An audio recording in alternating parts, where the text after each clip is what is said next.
One bad night is enough to break a 5 a.m. streak and also make you decide that waking up at 5 a.m. is just not for you. 3 years ago, I woke up at 5 a.m. for 340 days and then the streak broke. At the time, I thought the streak itself was the achievement.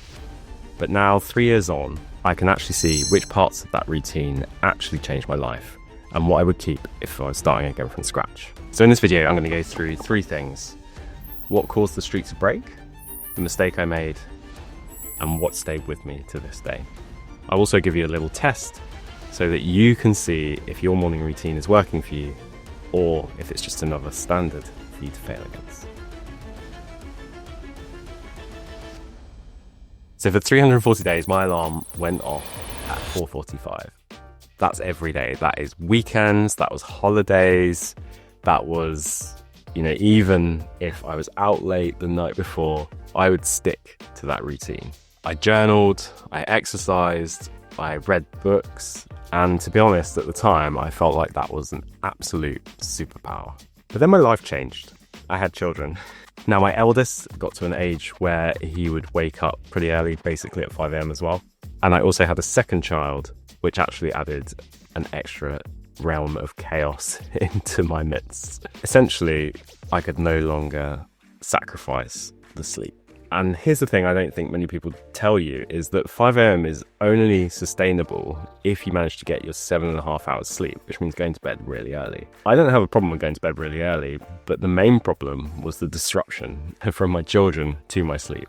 They might wake up in the night, they might wake up really early, they might struggle to go to bed, so I wasn't able to guarantee that 7.5 hours sleep. And there was something else. I'd read Matthew Walker's Why We Sleep, and there was a particular part in that book where he talks about different parts of the sleep cycle through the 7.5 hours having different important functions, and the last part having a high proportion of REM sleep, meaning that if you wake up early and you cut that short, or if you wake up unnaturally and you cut that short, you're potentially missing out on some valuable parts of sleep. So I actually came to the conclusion that waking up at 5 a.m. was actually relatively counterproductive given how important sleep was. And the first thing that 3 years taught me is that actually when the streaks stop, nothing bad happened. You don't have to have a perfect streak. Everything is fine. So I didn't fall apart. I didn't lose my job. I didn't immediately stop progressing in my life. My relationships didn't fall apart. So that led to the question, why actually was I even doing this in the first place? And that's what led me to my final point, actually. The routine didn't fail because I got lazy or because I couldn't be bothered to get up. It's because I actually started to prioritize other things. I started to prioritize my sleep, my children, and also I started to prioritize flexibility rather than the rigidity. And I think that's one of the big problems with these kind of morning routines is they're designed, I don't know if they're intentionally supposed to be extremely rigid, and they're not designed for people that have high degrees of unpredictability in their life. So, toddlers, work, illness, these things can actually interrupt your routine. And at that point, it becomes, I think, not sensible to stick to things so rigidly. So a rigid routine doesn't make you disciplined. I would say that it makes you fragile. So here's the main mistake I was making. I thought I was building discipline, but I was actually building rigidity and fragility. A fixed wake-up time, regardless of what the previous night gave me, was actually, counterproductive on a lot of days because I wasn't getting the sleep, so I wasn't able to function at a high level. And we see this all the time in the investment world. It's where what you actually want to do, generate good investment returns, but your proxy for that is churning out research reports, for example, or trades in your portfolio. These are kind of proxy metrics for success when the actual success is the investment return. So instead of focusing on the right metric, I should have been focusing on the results. And I think that's the interesting thing. It's that the streak actually stopped serving me. I think in the early days, it served me very well, it was very satisfying, and I was actually installing new habits and new ways of thinking and being, which actually still stick with me to this day. But I do think that after a while, it had run its course, and I needed to install that flexibility. And I think that's the trap, overly optimizing for the metric rather than what you were actually getting from the process. And that's when I moved more from it being a streak to it being a habit. And a habit can survive a few off days, or even since I first implemented the 5 a.m. club, I've had off weeks where I haven't been able to stick to it just because my family's sleep can be that unpredictable. And guess what? If I do get the chance, I still get up at 5 a.m. and I love it when I do. So here's what actually has stuck with me all those years since I first implemented it, and here's what I've dropped. So as mentioned, the first thing I changed was I have no alarm wake up. I will try to wake up naturally, and actually I think doing the 5 a.m. club for 340 days meant that I just completely shifted my body clock so that I get really sleepy quite early now, and I wake up naturally quite early, provided no disruptions. So now, no alarm wake up naturally. Sometimes it's before 5 a.m, sometimes a little bit after. Today it was 5:15, for example, but I do prefer that natural wake up, because also if I am really tired, I will sleep in and feel like I'm catching up on sleep, although I don't think that's a thing. So why do I still get up at 5 a.m. at all? Well, so the first thing is headspace, and that is basically that I absolutely love time to myself, which no one else has a claim on. So what do I mean by that?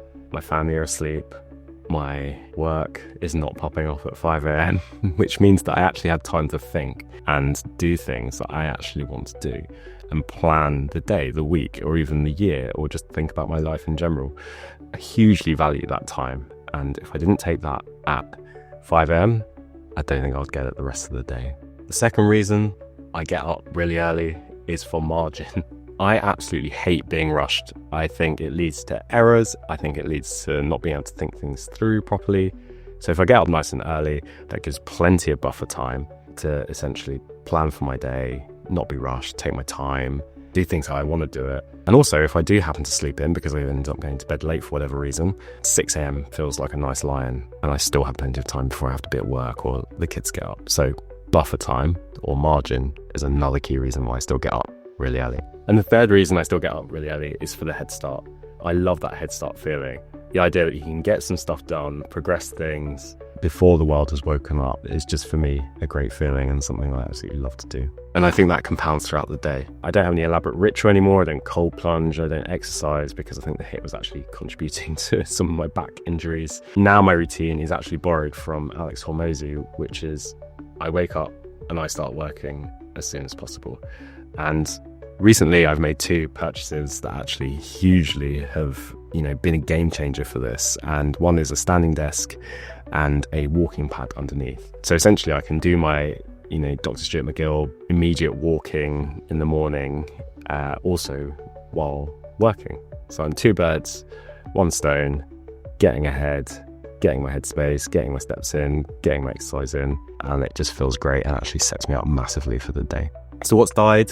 Well, the rigid 20-20-20 formula has died. I still massively believe in the elements. I've just detached them from the clock. I still get my exercise in, although it's my kind of relatively slow-paced walking, and I try and do a gym session, obviously, later on in the day. I still do my journaling. That stayed.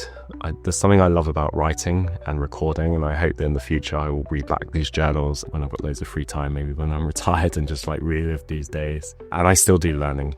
And so learning for fun was actually a big game changer for me. I still have my books, still have my audibles. That is something that has still remained to stick with me. So I still keep those elements. They're my favourite elements, and I try and get them in throughout the day, because I can't guarantee that I will be around at 5 a.m. to do it. And also, are they the most important parts of my day? I think it's more about output now rather than input for me personally. Depends where you are in the cycle. So here's the stress test I promised you, and it'll just take 10 seconds, but it's a little thought experiment. And it's basically, if you were absolutely exhausted and you could barely get up, but you did manage to rise at 5 a.m, what is the one thing that you would do? What would stay? For me, it was the headspace. When I was in the midst of really busy times at home, really busy times at work, if I did get up at 5 a.m, I would typically just slump in a chair and just try and think and plan and strategize about my life and just reflect a little bit. It was so minimal, but it was the absolute bare minimum of what I needed. So the strategy is basically threefold. So 1, for that thing that would stay, detach it from the clock, work out where you might fit it in the rest of the day. So that's the first thing. Work out what would stay if you were completely exhausted.